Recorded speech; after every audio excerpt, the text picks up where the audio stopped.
Quanto vale il tuo budget pubblicitario? So che di solito tutti ti chiedono quanto stai spendendo, ma la vera domanda è quanto ti ritorna rispetto a quanto investi. Proprio così, ciò che importa è quanto il budget che stai spendendo ti sta facendo guadagnare. Per calcolarlo devi utilizzare il ROAS, ovvero il Return on Ad Spending, il ritorno sulla spesa pubblicitaria. Ciao, siamo Giovanni e Caterina della Central Marketing Intelligence. Il nostro lavoro è aiutare le aziende a fare chiarezza grazie ai dati. In questo video scopriamo insieme cosa è il ROAS, come si calcola e soprattutto come puoi migliorarlo anche tu per ottenere molti più risultati dalle tue campagne pubblicitarie. Ma prima, se non l'hai già fatto, iscriviti al nostro canale YouTube, attiva la campanella per non perderti i prossimi video.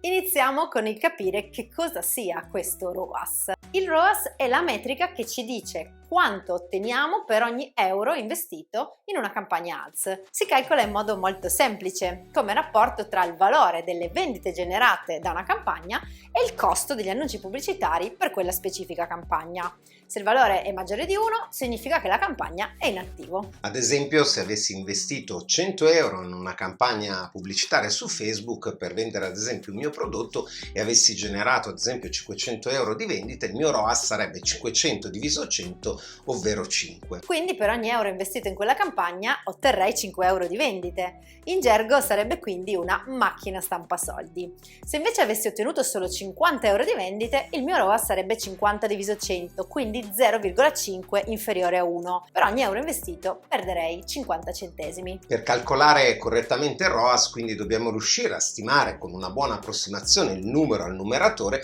ovvero dobbiamo capire quali sono le vendite che derivano direttamente da quella specifica campagna. Può sembrare facile, ma in realtà non lo è.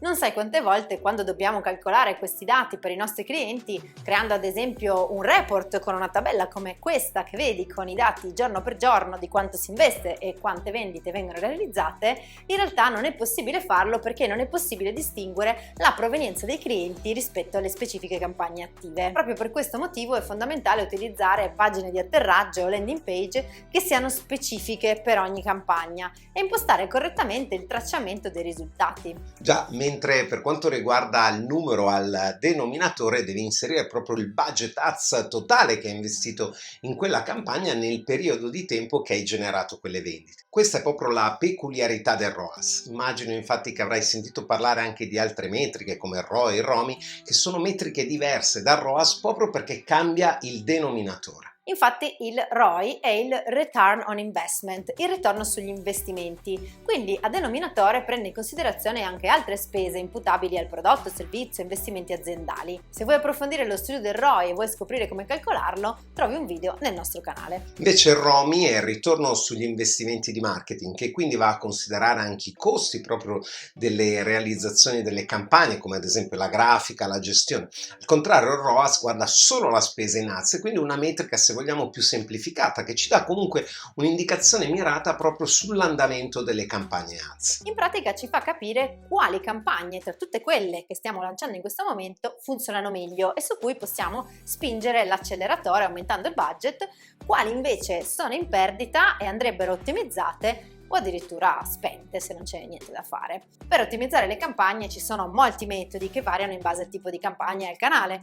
In generale puoi agire su 3 elementi chiave. Il primo è agire sul target che raggiunge andando a ottimizzare le parole chiave nel caso tu stia facendo una campagna per annunci di ricerca oppure testando diverse audience in caso tu stia facendo pubblicità sulla piattaforma Meta o sulle campagne display. Puoi anche utilizzare le tecniche di retargeting per provare a alzare il ROAS, in quanto il pubblico che già ti conosce può essere ovviamente più reattivo ai tuoi annunci. In generale comunque devi sempre studiare molto bene il tuo cliente target. Il secondo elemento su cui puoi agire è il messaggio degli annunci stessi, il contenuto. Quindi puoi variare i testi, puoi variare gli elementi visuali, puoi testare sia grafiche che video e puoi anche variare il cosiddetto angolo d'attacco del messaggio, ovvero il punto di partenza per catturare l'interesse del cliente. Ad esempio, una campagna del nostro cliente che invitava a iscriversi a una scuola di cucina non era molto efficace e quindi aveva un ROAS basso. Cambiando il messaggio in crea la tua carriera da chef,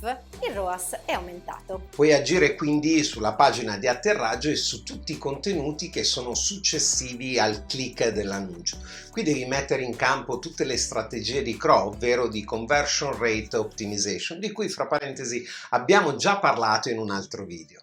Tra l'altro non sempre il ROAS deve essere elevato da subito. Se stai lanciando una campagna di acquisizione clienti per intercettare il primo contatto, il ROAS inizialmente può anche essere sotto l'1. Ciò che conta tuttavia è che tu abbia una serie di prodotti e servizi di valore sempre crescente da proporre a questi nuovi clienti, la cosiddetta scala del valore. In questo modo nel tempo andrai a aumentare il valore dei clienti e con esso di conseguenza tu possa calcolare il cosiddetto Lifetime Value Based ROAS, che viene basato proprio sul valore totale del cliente nel tempo. Pensa che ad esempio nel nostro caso una campagna che iniziava con l'acquisto di un videocorso a 29 euro era inizialmente in perdita con un ROAS di solo 0,6, ma poi dopo 6 mesi il ROAS è passato a 15 perché alcuni clienti che erano arrivati comprando il videocorso poi avevano acquistato delle ricerche di mercato ad alto valore. Già, infatti il calcolo del ROAS va di pari passo con quello del CAC, cioè il costo di acquisizione clienti. Queste due metriche servono per quantificare quanto ti costa acquisire un nuovo cliente